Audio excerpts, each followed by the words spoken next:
헤매는 그대로다. 십자가 형틀의 너위에 상하신 하나님 독생자 왜 잊었나. 오직 그분만은 널 돌보신다. 오직 그분만은 널 사랑해. 손펴산의 길 인도하시는 사랑의 주 예수 하나님. 외로워우는 자 그 누군가, 친구를 잃은 자 그대로다. 모두 널 버려도 내 죄를 속하신 주 예수 참 친구 왜 잊었나. 오직 그분만은 널 돌보신다. 오직 그분만은 널 사랑해. 손펴산의 길 인도하시는 사랑의 주 예수 하나님. 사망은 이기신 능력의 주, 내 곁에 늘 계심 왜 모르나. 주 명령 따라서 사는 자 누구나 외롭지 않으며 즐거우리. 오직 그분만은 널 돌보신다. 오직 그분만은 널 사랑해. 손펴산의 길 인도하시는 사랑의 주 예수 하나님. 성도 여러분, 한 주일 동안 건강히 잘 지내셨습니까? 미국이 급속도로 늘어나는 코로나 바이러스 확진자 또 사망자의 암울한 소식 속에서도 우리가 하나님의 은혜 가운데서 또다시 희망을 생각하며 귀한 안식일을 맞이할 수 있도록 여기까지 인도해 주신 하나님의 은혜를 생각할 때 감사를 드립니다. 우리가 다시 한번 용기 있게 말씀으로 돌아가서 하나님께 간구하며 여호와의 얼굴을 구하는 기도를 드림으로 이 모든 어려운 사태를 빨리 종식하고 그리고 하나님의 성전에서 다시 기쁨의 재회의 아름다운 시간들이 빨리 오게 되기를 소망합니다. 오늘은 여호와의 얼굴을 구하는 기도라 하는 제목으로 같이 은혜를 나누도록 하겠습니다. 본문의 말씀은 시편 105편 4절 말씀입니다. 여호와와 그 능력을 구할지어다. 그 얼굴을 항상 구할지어다. 시편 105편 4절에는 여호와와 그 능력을 구할지어다. 그리고 그 얼굴을 항상 구할지어다 라고 했습니다.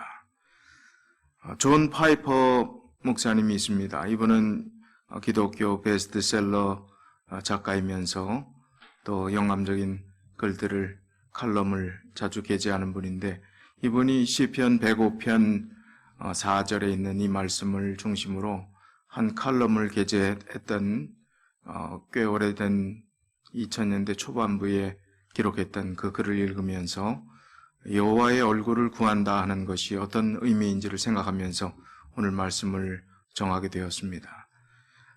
이 단어적 의미를 존 파이퍼 목사님은 이렇게 설명했습니다. 여호와를 구한다는 것은 그의 임재를 구하는 것이라고 했습니다.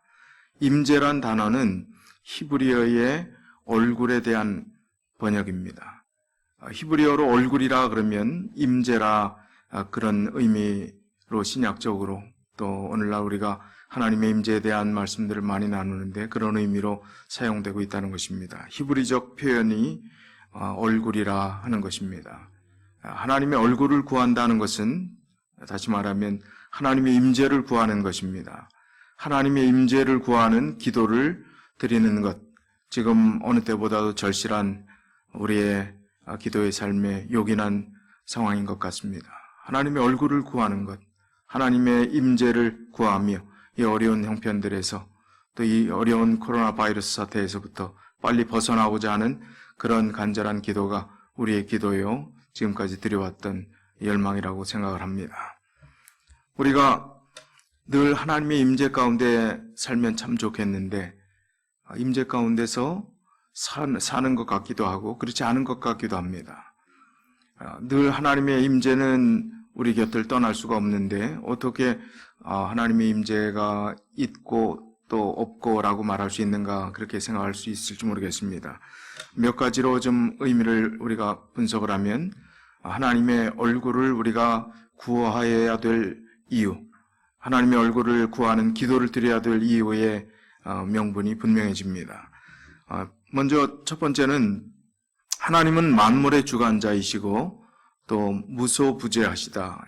장소의 구애를 받지 않는다는 거죠. 편만하시다 하는 것은 어느 곳이나 다 갈 수 있다는 그분의 창조주로서 우주를 다스리는 분으로서의 임재. 그분은 이 땅 어디든 또 어느 곳이든 시간과 공간을 초월해서 계실 수 있는 분이십니다. 그렇기 때문에 이 창조주적 권위로서의 임재는 분명히 이 세상의 모든 만물과 함께 또 사람과 함께 임재하실 수 있는 그런 충분한 기능과 여건을 갖추신 분이라고 생각을 합니다. 또 두 번째 의미는 언약적인 측면에서의 임재입니다. 마태복음 28장 20절에 있는 말씀을 보면 볼지어다 내가 세상 끝날까지 너희와 항상 함께 있으리라 하시니라 라고 말씀해 주셨습니다.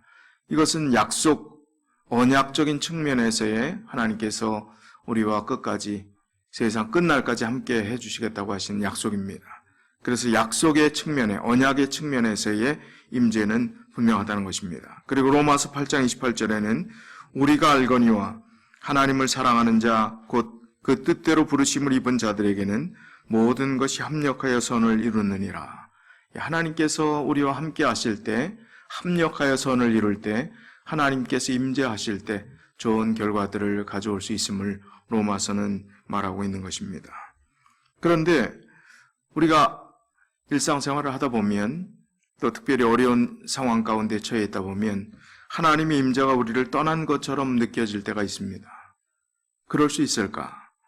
하나님의 임재가 늘 우리와 함께 하지 않는 측면도 있다는 것입니다. 늘 하나님은 함께 계시는 분이시라고 약속했고 세상 끝날까지 우리와 같이 하겠다고 약속해 주셨는데 왜 하나님은 임재하지 않으시는가? 우리가 하나님의 임재를 느끼지 못할 때가 있는가? 그 이유들을 좀 생각해 보도록 하겠습니다. 그렇기 때문에 성경은 계속해서 우리에게 여호와를 구할지어다, 그 얼굴을 항상 구할지어다 하면서 하나님의 임재를 구하는 간구를 하라는 것입니다. 기도를 하라는 것입니다. 하나님께서 늘 임재하신다면 그렇게 간구할 필요가 없지 않겠습니까? 그리고 그렇게 기도할 필요가 없지 않겠습니까? 그러나 하나님께서 얼굴을 돌리시고 그 얼굴을 우리에게 비춰주시지 않을 때가 있음을 성경은 여러 곳에서 말하고 있는 것입니다. 그래서 하나님의 임재를 구하고 하나님의 얼굴을 구하고 바로 이 어려운 상황을 하나님께서 해결해 달라고 하는 간절한 심령으로 우리는 주님의 얼굴을 구하는 기도를 드려야 하는 것입니다. 우리가 어떤 마음의 자세로 기도를 드려야 하는가? 하나님의 얼굴을 구하는 자세로 기도를 드린다는 것은 마치 우리가 기도를 해서 이 코로나 바이러스 사태가 종식된다면 우리의 기도 때문에 전 세계 모든 사람들이 혜택을 볼 수 있다면 다 나음을 입을 수 있다면 그리고 이 코로나 사태가 종식될 수 있다면 얼마나 기쁜 일이겠습니까? 교만한 차원에서의 기도가 아니라 내가 기도해서 다 이렇게 해결됐다는 그런 차원이 아니라 그런 마음의 자세를 가지고 간절히 여호와의 얼굴을 구하라는 것입니다. 하나님의 임재를 구하라는 것입니다. 하나님께서 이 땅을 고칠 수 있도록 하나님께 도움을 요청하고 도와달라고 간청하는 것입니다. 우리가 끊임없이 하나님을 의탁하고 의지하는 그런 마음의 자세를 가지고 하나님의 임재가 우리의 삶에 나타나기를 바라는 그러한 경험을 날마다 해야 하는데, 우리는 때때로 주님을 등한시하고 또 주님을 생각하지 않으며 주님을 믿지 않고 또 의지하지 않고 신뢰하지 않는 그러한 경험이 많이 있다는 것입니다. 즉, 주께서 우리에게 분명히 나타나시지 않는, 우리 마음의 눈으로 볼 때 주님이 위대하고 아름다우며 소중하게 인식되지 않을 때가 있다는 것입니다. 하나님의 임재를 느낀다는 것은 하나님이 얼마나 귀하신 분이고 소중한 분이고 우선순위가 되는 분으로 내가 그렇게 인식하고 내 마음에 그렇게 받아들이고 주님 안에서 주님 뜻대로 살아가는 것이 당연히 하나님의 임재를 기다리는 성도들의 도리임에도 불구하고 우리는 잊어버린다는 것입니다. 하나님의 임재를 우리 마음속에 받아들이고 또 기억하고 날마다 생각하면서 살아가는 것이 아니라 다른 것으로 가득 찬 염려와 걱정과 근심과 이 세상에 돌아가는 일로 두려워 하나님의 임재조차 우리 마음속에 생각지 않고 살아가는 시간들이 있다는 것입니다. 그러한 때에 있어서 하나님의 얼굴, 그 임재의 빛남은 우리의 육신적 욕망의 커튼 뒤로 숨겨지는 것입니다. 이러한 어두운 상태는 늘 우리를 사로잡으려고 준비하고 있는 것입니다. 사단이 바로 우리를 그런 어두움으로 내어 몰고 늘 하나님의 얼굴을 구하기보다는, 하나님의 임재를 갈망하기보다는 세상의 염려로 인해서 하나님의 얼굴을 우리가 뒤에 숨겨두고 하나님의 임재를 경험하지 못하고 살게 만드는 것입니다. 그렇기 때문에 우리에게 그분의 임재를 항상 구하라고 하는 것입니다. 하나님은 그분의 위대하심과 아름다움과 가치에 대한 지속적인 자각을 깨닫도록 우리를 부르십니다.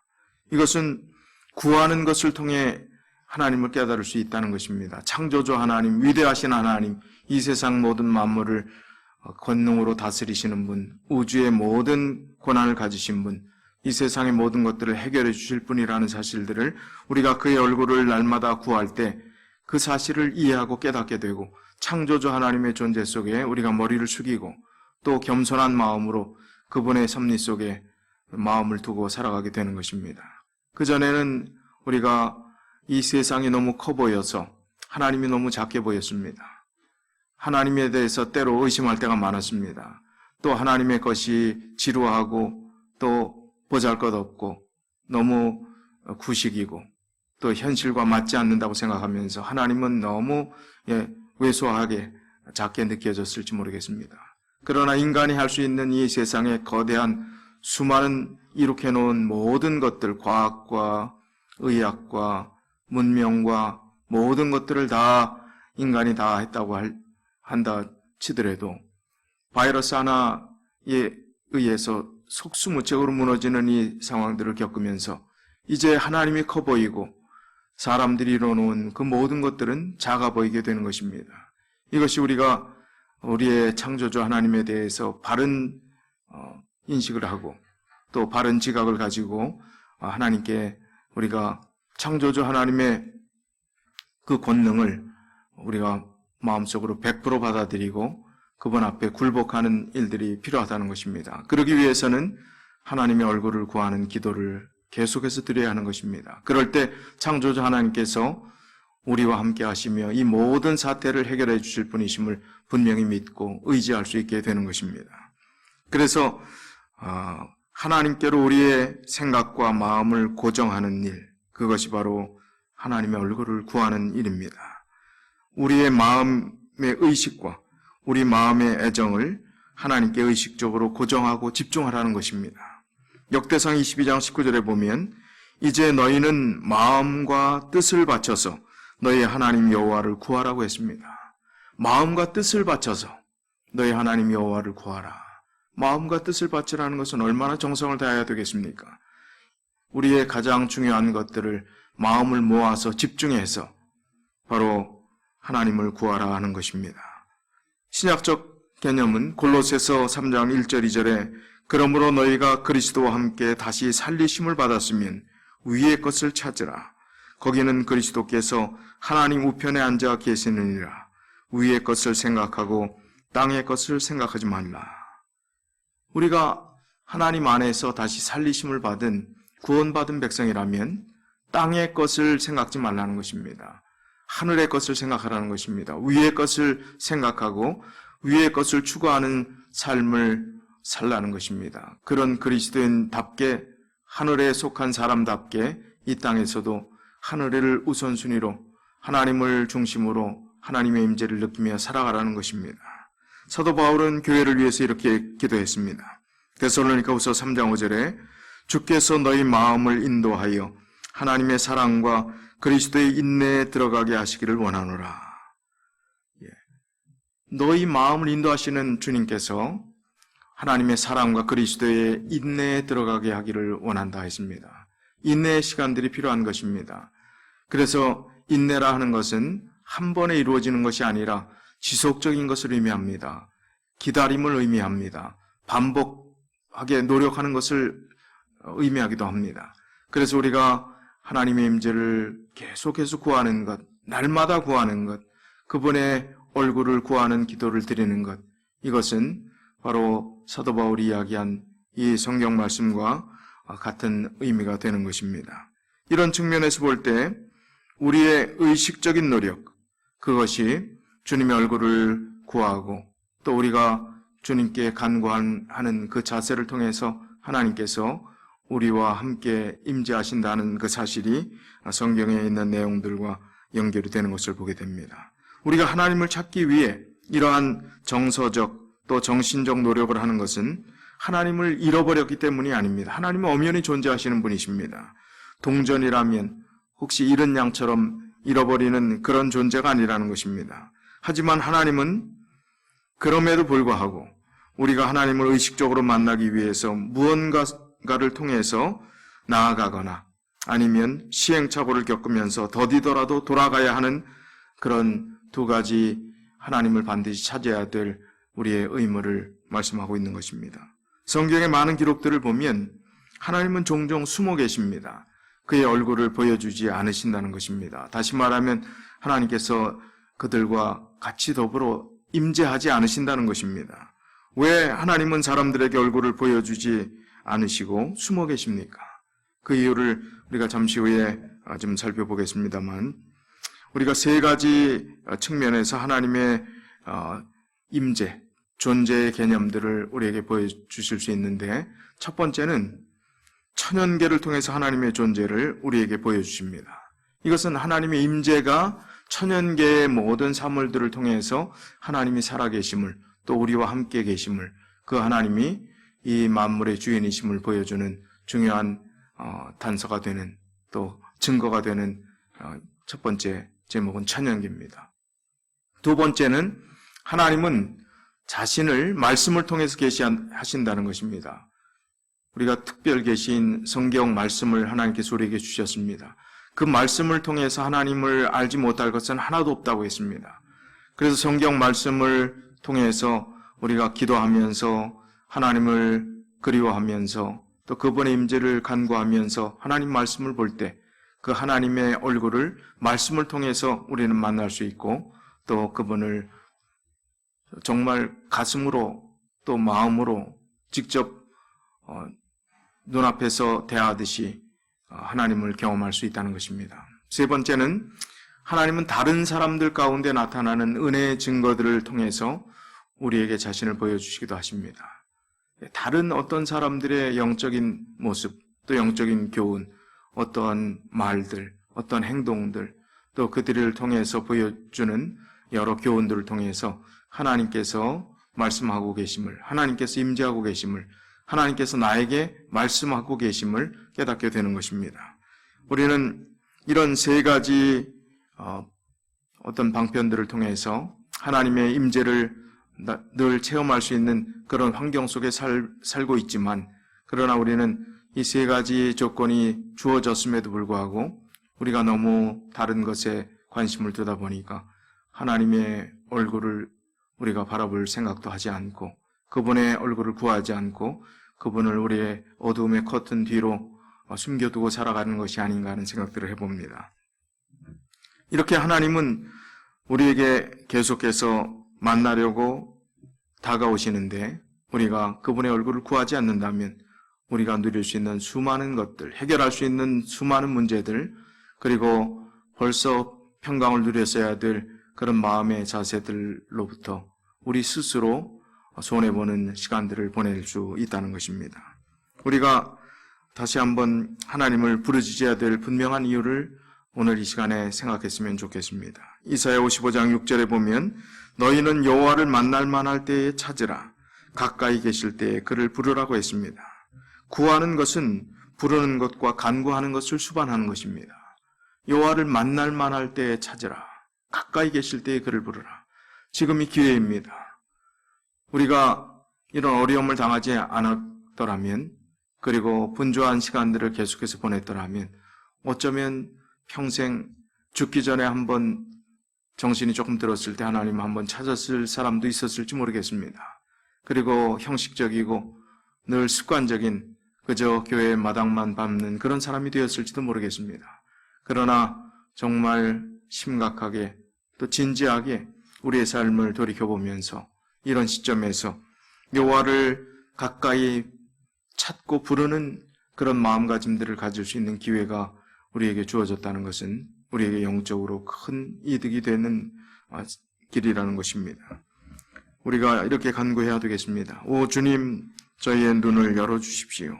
오 주님, 저의 눈이 가리워져 어두워진 사람처럼 우리가 주님을 부르지 못하는 불쌍한 사람이 되지 않도록 하나님께서 저에게 나타내 보여주셔서 주의 얼굴을 우리가 만날 수 있도록 해주십시오. 그런 간구가 우리의 기도가 되어야 합니다. 주님을 구하는 데 있어서 가장 큰 장애물이 우리의 삶 가운데 나올 수 있는데 주님을 뵙지 못하는 큰 장애물은 교만입니다. 이 말씀에 대해서도 살펴보도록 하겠습니다. 주님을 구하는 데 있어서 겸손은 필수적인 것입니다. 여호와를 구하는 자들을 향한 위대한 약속은 이것입니다. 내가 만일 그를 찾으면 만날 것이요. 역대상 28장 9절에 내가 그를 찾으면 만날 것이요. 찾지 않으면 만나지 못한다는 것입니다. 찾을 때 만날 수 있다는 것입니다. 하나님이 다 아시는데 뭘 그렇게 기도할 필요가 있을까? 기도에 대해서 우리가 좀 회의적인 생각들을 할지도 모르겠습니다. 날마다 반복적인 기도를 그렇게 꼭 해야 되는가? 필요할 때만 하면 되는 것이 아닌가라고 생각할지 모르겠습니다. 그러나 주님께서는 공식처럼 분명히 우리에게 훈련시키는 것처럼 말씀해 주셨는데 찾으면 만나 주신다는 것입니다. 구하면 하나님께서 주신다는 것입니다. 문을 두드리면 문을 열어주시겠다고 하시는 것입니다.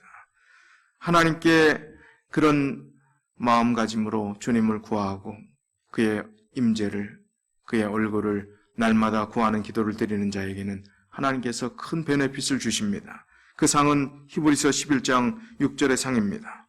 큰 상을 주시겠다고 하셨습니다. 하나님께 나아가는 자는 반드시 그가 계신 것과 또한 그가 자기를 찾는 자들에게 상 주시는 이심을 믿어야 할지니라 라고 말씀해 주셨습니다. 이 세상에 가장 큰 상이 무엇입니까? 제일 큰 상, 이 세상에서 경품으로 걸어서 제일 가장 좋은 상이라고 하면 아마 집 한 채 주는 것이 가장 큰 상일지 모르겠습니다. 그 이상 큰 경품이 있는지는 모르겠습니다. 그런데 그것보다 더 소중하고 귀한 큰 상은 바로 하나님 자신입니다. 그 하나님을 우리에게 주시겠다고 하셨습니다. 우주 만물의 통치자 그 하나님을 우리에게 주시겠다고 하셨고 그분이 우리와 함께 계신다는 그것, 하나님 그분 자신이 그 자체가 우리에게 가장 큰 상이라는 것입니다. 그리고 우리가 하나님을 소유할 때 우리는 모든 것을 갖는 것입니다. 이런 큰 은혜를 하나님을 구하는 자에게 주시겠다고 하셨는데 우리가 하나님의 얼굴을 구하지 않는다면 얼마나 큰 손실을 보는 어리석은 사람들이겠습니까? 하나님께서 반드시 그런 상을 주시겠다고 말씀해 주시면서 또 모세에게 이렇게 축복하시겠다고 이스라엘 백성들에게 전하라고, 이렇게 하면 하나님께서 이스라엘 백성들을 축복하겠다고 백성들에게 꼭 전하라 하시면서 이런 말씀을 주셨습니다. 그 말씀은 민수기 6장 25절 26절입니다. 여호와는 그 얼굴로 내게 비추사 은혜 베푸시기를 원하며 여호와는 그 얼굴을 내게로 향하여 드사 평강을 주시기를 원하노라 할지니라 하라. 자, 여기 주신 말씀이 주님께서 우리에게 평강을 주시길 원하고 은혜를 베풀기를 원하신다는 것입니다. 그래서 어떻게 하라고요? 이스라엘 백성들에게 어떻게 하라고요? 그 얼굴로 내게 비추사 은혜 베풀기를 원하며 여호와는 그 얼굴로 내게 향하여 드사 평강을 주시기를 원하노라 할지니라. 주님은 평강과 은혜를 주시고자 하는데 구하지 않는 것입니다. 그분의 임재를 찾지 않는 것입니다. 그분의 얼굴을 간구하지 않는 것입니다. 그래서 은혜도 누리지 못하고 평강도 누리지 못하고 두려움과 염려와 걱정 속에 살고 있다면, 특별히 이런 어려운 상황을 만난 우리가 오히려 더 마음의 평강과 은혜를 누려야 될 그런 하나님의 풍성한 기다림이 있음에도 불구하고 그러지 못하고 있다면 우리는 이 시간들을 낭비하는 것입니다. 하나님께서 그 얼굴을 숨기셨다 하는 표현들을 하는데 성경에 어떨 때에 하나님께서 임재하시지 않는가, 그 얼굴을 숨기시는가 하는 말씀을 몇 개 살펴보도록 하겠습니다. 두 가지 조건입니다. 첫 번째는 우상 숭배에 빠졌을 때입니다. 신약적인 개념 또 현대적인 개념에서의 우상 숭배는 하나님보다 더 사랑하는 것은 우상 숭배가 될 수 있습니다. 하나님께서 모세가 죽은 후에 일어날 이스라엘 백성들의 상태를 예견하신 말씀이 신명기에 나오는데, 이제 모세가 죽은 이후에 이스라엘 백성들이 어떻게 범죄할 것인지 미리 하나님께서 모세에게 이렇게 말씀해 주셨습니다. 신명기 31장 16절로 18절입니다. 여호와께서 모세에게 이르시되 너는 너의 열조와 함께 자려니 이 백성은 들어가 거할 그 땅에서 일어나서 이방 신들을 음란히 쫓아 나를 버리며 내가 그들과 세운 언약을 어길 것이라. 그때 내가 그들에게 진노하여 그들을 버리며 내 얼굴을 숨겨 그들에게 보이지 않게 할 것인즉 그들이 삼킴을 당하여 허다한 재앙과 환난이 그들에게 임할 그때에 그들이 말하기를 이 재앙이 우리에게 임함은 우리 하나님이 우리 중에 계시지 않는 까닭이 아니뇨 할 것이라. 그들이 돌이켜 다른 신을 쫓는 모든 악행을 인하여 내가 그때에 반드시 내 얼굴을 숨기리라. 자, 하나님의 임재가 없을 때 왜 하나님의 임재가 없겠다 하는 말씀을 분명히 신명기 31장에 주셨는데, 그것은 우상 숭배에 빠졌을 때 하나님은 그 얼굴을 절대로 드러내시지 않겠다고 했습니다. 내 얼굴을 숨기겠다, 피하겠다 하시는 것입니다. 내 얼굴을 숨겨 그들에게 보이지 않겠다고 하시는 것입니다. 이방 신들을 섬길 때, 하나님과 세운 언약을 파기했을 때, 그들의 말씀을 순종하지 않았을 때, 지키지 않았을 때 하나님께서는 진노하셔서 그 얼굴을 숨겨 그들에게 보이지 않게 하시겠다고 했습니다. 하나님께서 이 세상을 창조하신 만물의 주인이신데 이 세상 주인이 자기인 것처럼 이 세상에 존재하는 현대를 살아가는 모든 사람들, 특별히 무신론자, 또 하나님에 대해서 반대하는 또 다른 이론과 다른 철학을 가지고 정말 어떤 면에서는 무임승차하는 사람들, 하나님이 창조해 주셨는데 그것을 누리고 살아가면서 하나님 욕하고 하나님 무시하고 하나님 없다 하면서 자기들이 누릴 거 다 누리고 자기 잘난 맛에 살았던 그 사람들에게, 하나님을 구하지 않는 자에게, 우상 숭배에 빠진 자에게, 하나님보다 더 다른 것을 사랑하는 자들에게 하나님께서는 얼굴을 숨기시는 것입니다. 이런 어려운 때에 하나님은 왜 침묵하시는가에 대해서 사람들이 이야기를 합니다. 그리스도인조차 그런 이야기를 합니다. 그리스도인이 아닌 많은 사람들은 하나님이 분명히 안 계신 게 아니냐, 이럴 때 하나님이 침묵하시는 거 보면 하나님은 없다라고 이야기를 합니다. 분명히 여기 말씀해 주신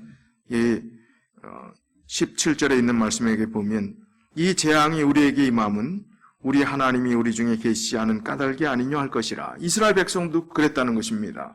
하나님께 우상 숭배한 자신의 잘못들을 돌이켜 회개하지 않고 하나님의 임재를 구하지 않고 간구하지 않으면서 지금 하나님이 얼굴을 숨기고 이럴 때 가만히 계시고 침묵하고 아무 일도 하지 않는 것은 하나님이 계시지 않는다라고 이스라엘 백성들이 이야기할 것이라는 것입니다. 그리고 그렇게 했습니다. 동일한 잘못된 전철을 우리가 밟고 있는 것입니다. 이 세상의 사람들이 그렇게 하고 있는 것입니다.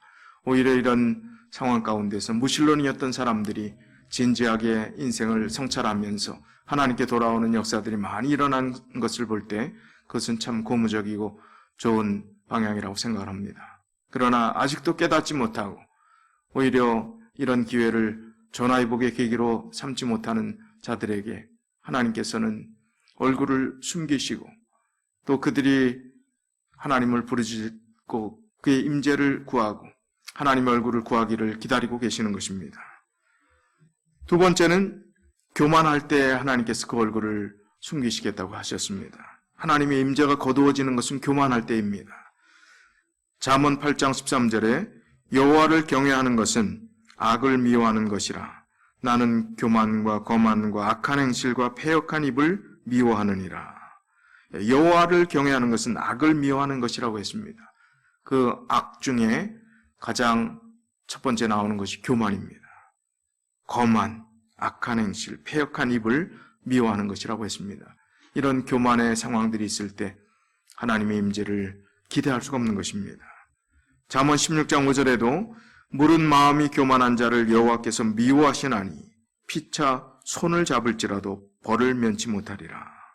교만한 자를 그냥 하나님께서 얼굴을 거두시는 것, 그들에게 얼굴을 보여주지 않는 것 정도가 아니라 미워하신다고 했습니다. 피차 손을 잡을지라도 악한 자들이 결탁해서 악을 도모하고 또 하나님을 대적하고 또 수많은 일들을 한다 할지라도 징벌을, 심판을 피할 수 없음을 분명히 잠언 16장 5절에 말씀하고 있습니다. 실물교훈 210쪽에는 스스로 의롭다는 생각은 사람으로 하여금 하나님을 잘못 나타내게 할 뿐만 아니라 형제들을 냉정하고 비평적인 눈으로 바라보게 한다. 이러한 비난자들은 그들의 태도로 인하여 저희 자신을 하나님께서 당신의 얼굴빛을 비추어 주실 수 없는 자리에 두게 된다. 자, 스스로 의롭다고 자기가 생각하는 사람들은 아마 별로 없을 것입니다. 그러나 자기도 모르는 것이죠. 자기가 교만하다라고 생각하는 것을 느끼는 사람이 얼마나 될지는 모르겠습니다. 그러나 나도 모르게 또 사단의 유혹을, 시험을 통해서 내 자신이 정말 교만해져서 내 자신이 의로워져서 의롭다고 착각해서 다른 사람들을 정죄하고 비난하는 것입니다. 형제들을 냉정하고 비평적인 눈으로 바라보는 것입니다. 그 이면에는 내가 원칙을 말한다고 생각할 수도 있고 또 바른 길을 제시한다고 생각할 수 있지만은 내 자신이 의롭다고 생각하는 영적 교만으로 인해서 정죄하고 판단하고 심판하는 일들이 얼마나 많은 안 좋은 결과들을 가져왔는지, 그리고 교회를 얼마나 분리시켰는지, 그리고 하나님의 성도들을 얼마나 눈물 짓게 했는지, 그리고 하나님의 성도들이 얼마나 많이 뒤돌아섰는지 그 사실을 알아야 되는 것입니다. 그러한 이런 비난자들은 그들의 태도로 인하여 저희 자신을 하나님께서 당신의 얼굴빛을 비추어 주실 수 없는 자리에 두게 된다 했습니다. 그런 의롭다고 생각하는, 또 바르다고 생각하는, 또 사명을 가지고 나는 바른 얘기를 해야 되겠다고 생각하는 영적 교만을 가진 자, 그들에게 하나님께서는 하나님의 얼굴빛을 보여주시지 않는다고 했습니다.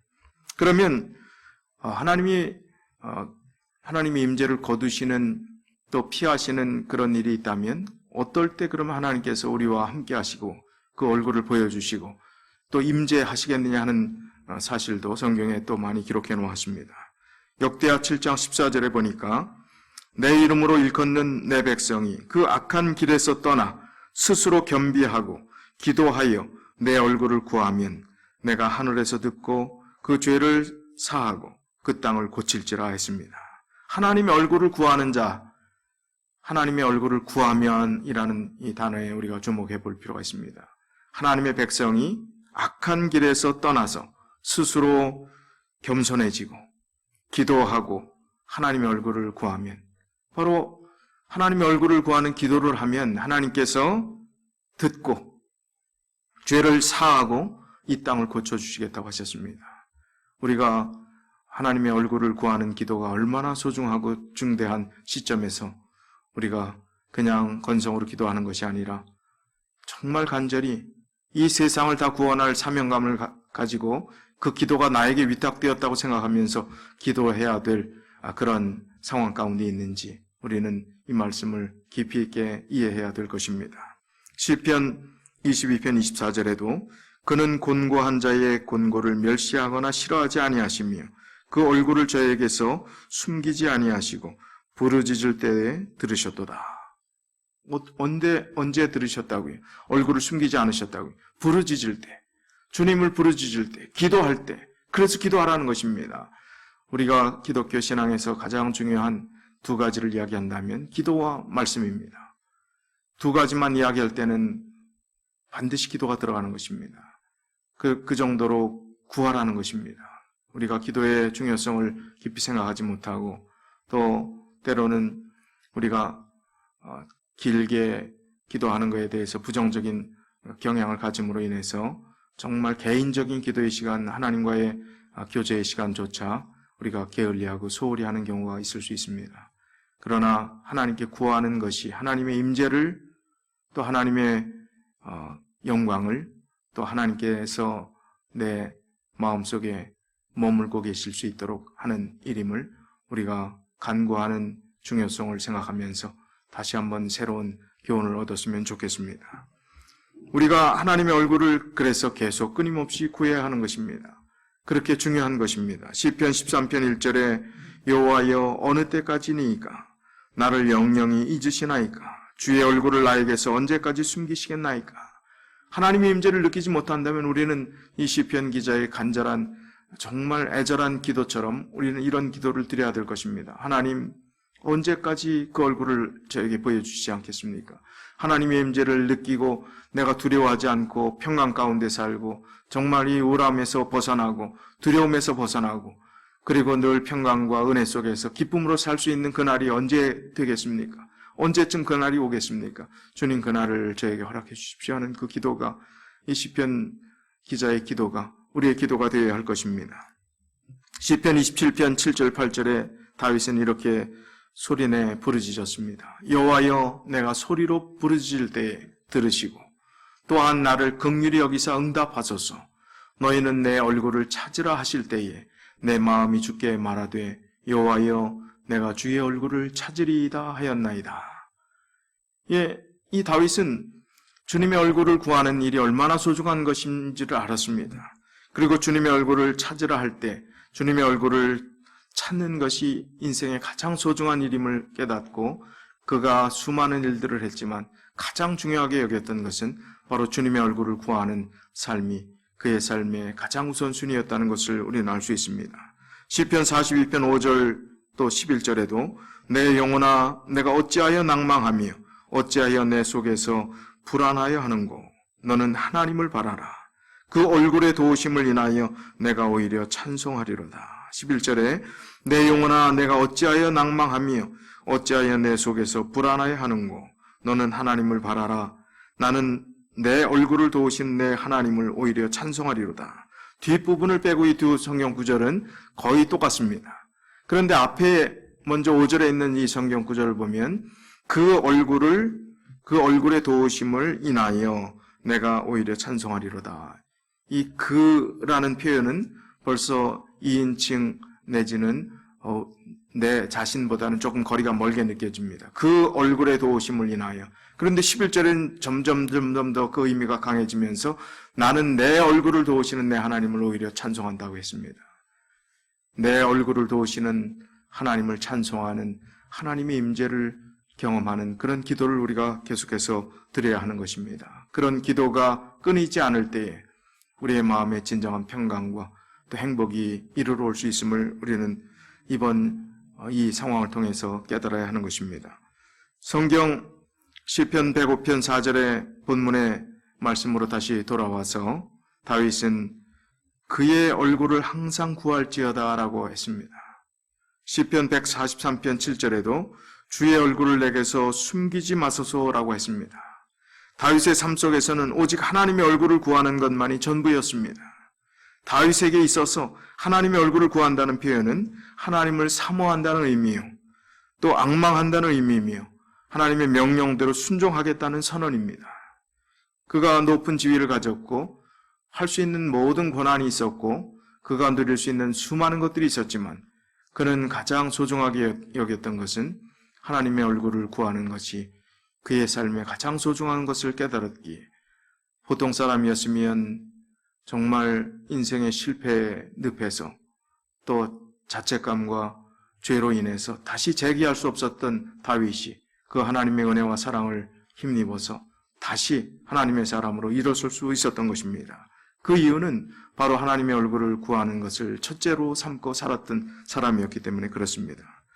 하나님의 인간을 향한 방향 여부에 따라서 생과 사 그리고 행운과 불행이 교차될 수 있습니다.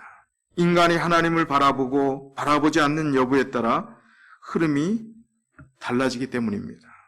육신을 넘어 영원히 사느냐 죽느냐 하는 문제가 하나님을 갈망하느냐, 바로 하나님의 얼굴을 구하느냐 구하지 않느냐 하는 것은 이것은 그냥 보통 문제가 아닙니다.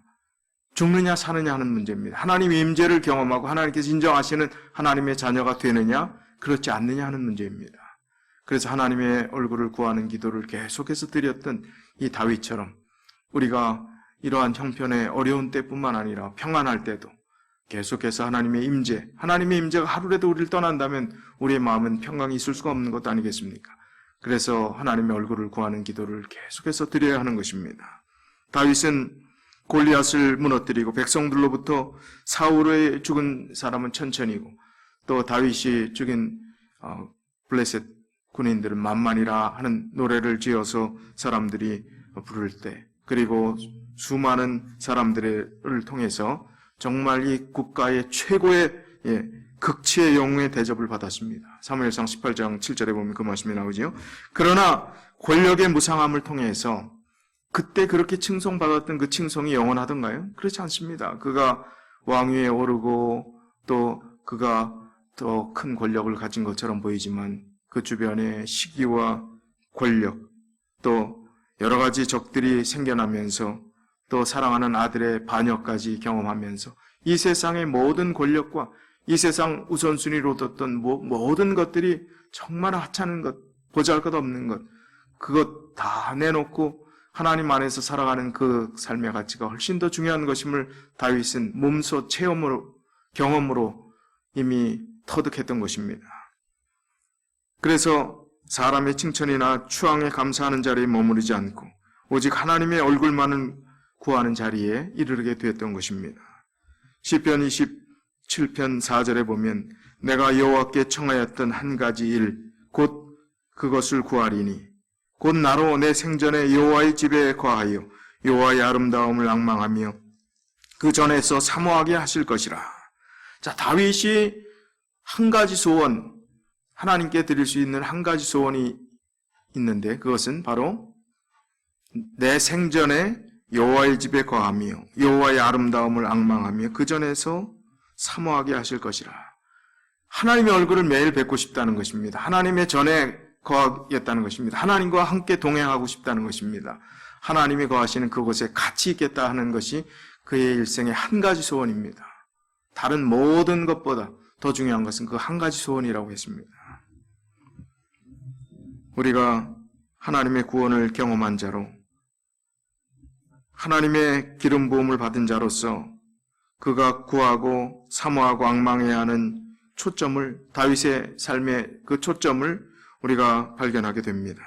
내 평생 여호와의 집에 살면서 그분의 아름다움을 보며 그분의 얼굴을 보기를 원합니다. 참 신앙 고백을 한 것입니다. 참된 신앙 고백을, 정말 솔직한 고백을 한 것입니다. 우리의 하나님의 얼굴을 구하는 간구, 바로 이 기도, 하나님의 임재를 구하는 이 기도는 바로 우리의 삶의 신앙의 결정체를 보여주는 중대한 또 가장 소중한 우리 신앙의 행위임을 생각하면서 우리가 하나님의 얼굴을 구하는 그 일들이 구약시대 다윗이 그렇게 했던 것처럼 또 신약시대의 많은 사람들이 하나님의 얼굴을 구하고 이미 하나님의 얼굴로 이 땅에 오신 하나님이신 그분이 이 땅에 오신 독생자 예수 그리스도, 바로 그분을 통해서 하나님을 우리가 이해하고 또 하나님의 사랑을 깨달을 수 있도록 보여주신 예수 그리스도를 통해서 또 그분의 얼굴을 구하는 그러한 일들이 있어 왔습니다. 지금 우리가 다시 결론으로 다시 한번 생각할 수 있는 것은 오늘 우리가 하나님의 임재를 체험할 수 있는 이 세 가지를 오늘을 사는 우리들에게, 현대인들에게 주셨습니다. 천연계를 통해서, 하나님의 말씀을 통해서, 또 믿음의 사람들을 통해서 하나님께서 살아계시고 하나님께서 임재하시며 우리에게 어떤 것을 주시기를 원하시는지를 보여주시는 모든 조건들을 갖춰 놓았습니다. 그래서 우리는 주님의 임재를 구해야 합니다. 주님의 얼굴을 구해야 합니다. 복음전도 121쪽에 우리의 유일한 안전책은 하나님의 얼굴빛 안에서 꾸준히 진리를 고수하는 데 있다. 유일한 안전 방법입니다. 안전한 방법입니다. 그것은 하나님의 얼굴빛 안에서 꾸준히 진리를 고수하는 데 있습니다. 우리가 이제 벌써 7주째 교회를 떠나서 이렇게 영상으로 가정에서 예배를 드리고 있습니다. 오늘날 이제 많은 기독교인들이 이 교회 금지 명령이 지나고 모든 것이 회복될 때 교회는 어떤 모습으로 달라질 것인가에 대한 염려와 기대 반, 염려 반이 있습니다. 정말 진리를 고수하며 한 영혼도 흩어짐 없이 오히려 주님께 더 열렬히 나와서 성전을 사모하는 마음을 가지고 더 헌신하고 더 봉사하고 그 전에 하지 못했던 정말 책임감을 가지고 자원하는 심령으로 하나님의 일을 할 것인가, 아니면 우리의 믿음이 쇠퇴하고 오히려 물러갈 사람이 생길 것인가 하는 그런 우려와 또 좋은 측면의 기대들이 있는 것입니다. 여기 주신 이 말씀처럼 우리의 유일한 안전책은 하나님의 얼굴빛 안에서 꾸준히 진리를 고수하는 데 있다는 것입니다. 우리가 이제 기대하기는 다음 달 지나가기 전에 우리가 교회에서 성도님들을 뵙고 다시 정상적인 모든 예배를 드리고 그런 시간들이 빨리 왔으면 좋을 것 같습니다. 지금 저희 집사회와 안식일학교에서 5월 마지막 30일 안식일에 야외 예배를 드리는 것을 온라인으로 하는 교회 운영위원회 안건으로 올렸습니다. 참 믿음이 좋으신 분들이라고 생각합니다. 5월 30일에 야외 예배를 드릴 수 있으리라고 생각하고 안건을 올리신 것, 정말 그렇게 됐으면 좋겠습니다. 그때 우리가 기쁨으로 더 행복한 시간들을 보냈으면 좋겠습니다. 증언보감 2권 569쪽에 하나님의 얼굴빛 가운데서 생애하는 그리스도인들은 언제나 보이지 않는 천사들과 동행하게 되며 이 거룩한 천사들은 우리의 가정에 축복을 남겨놓고 떠나간다. 하나님의 얼굴빛 가운데서 생애하는 그리스도인들은 언제나 보이지 않는 천사들과 동행하게 되고 또 그 거룩한 천사들은 우리의 가정에 축복을 남겨놓고 떠나간다고 했습니다. 하나님의 얼굴을 구하는 자에게 하나님의 축복은 계속해서 지속적으로 이어질 것입니다. 하나님 자신을 선물로 주실 것입니다. 얼마나 귀한 일입니까? 얼마나 복된 일입니까? 어떻게 하는 자에게요? 하나님의 얼굴을 구하는 자에게, 바로 하나님의 임재를 초청하는 자에게 그 일들을 허락해 주시겠다고 약속해 주셨습니다. 역대상 16장 11절, 이 말씀은 오늘 본문의 말씀 시편 105편 4절과 글자 한자도 틀리지 않는 동일한 성경 말씀입니다. 똑같은 말씀입니다. 여호와와 그 능력을 구할지어다, 그 얼굴을 항상 구할지어다. 이 말씀을 깊이 생각하시면서 평생에 지금 어려운 상황뿐만 아니라 우리의 생명이 다하는 그날까지 여호와의 얼굴을 구하는 믿음의 삶을 끝까지 경주하게 되시기를 간절히 바라면서 말씀을 드리겠습니다. 기도하겠습니다. 사랑의 아버지 하나님, 주님께서 천연계를 통해서, 말씀을 통해서, 하나님의 사람들을 통해서 하나님의 임재와 존재와 또 창조주임을 다 느낄 수 있고 깨달을 수 있는 것들을 주셨지만 우리 주변의 이 세상의 수많은 사람들이 하나님을 무시하고 믿지 않고 자기 뜻대로 마음대로 살아가는 이 세상 속에서 우리가 오히려 세상의 영향을 받으며 우리의 믿음도 흔들흔들하며 우리의 연약한 믿음을 가지고 지금까지 어렵게 근근히 버텨오고 있었습니다. 주님, 그러나 이 어려운 코로나 바이러스 사태를 통해서 다시 한번 우리에게 깨달음을 주시고 하나님의 얼굴을 구해야 될 분명한 이유, 하나님의 임재를 간구하는 기도를 끊임없이 드려야 될 분명한 명분을 다시 한번 우리에게 말씀을 통해서 알려주셨사오니 감사를 드립니다. 주님, 우리 평생 주님의 임재를 구하는, 바로 주님의 얼굴을 구하는 그 기도가 끊이지 않도록 하셔서 하나님께서 그 얼굴을 구하는 자들에게 허락해 주신 가장 큰 축복, 하나님 자신이 우리에게 선물이 되는 그 아름다운 축복이 우리의 삶에 넘칠 수 있도록 인도하여 주시옵소서. 주님, 벌써 오랫동안 저희가 성전을 떠나서 참 하나님의 성전을 사모하지만 가지 못하는 그런 형편에서 가정에서 예배를 드리고 있습니다. 우리가 이럴 때 더 마음을 추스리고 또 마음을 다시 한번 온 매무새를 고쳐서 우리의 유일한 안전책은 하나님의 얼굴의 빛을 구하며 진리 안에서 그 진리를 고수하는 삶을 살아가는 것이 유일한 안전책임을 말씀해 주셨사오니 그렇게 믿음을 지키고 끝까지 충성하는 믿음의 사람들 다 되도록 인도하여 주시옵소서. 주님, 우리의 형편을 가장 잘 아시는 주님께서 지금 여러 가지 어려운 여건으로 경제적으로 또 가족적으로 여러 가지 어려운 문제로 인해서 고민하고 기도하는 성도들의 마음을 주께서 아시겠사오니 버틸 수 있는 힘을 주시고 해결할 수 있는 길을 허락해 주셔서 하나님께서 도와주셨음을 깨닫고 우리가 이 모든 어려움들을 극복할 수 있도록 하나님께서 저희와 함께 해 주시옵소서.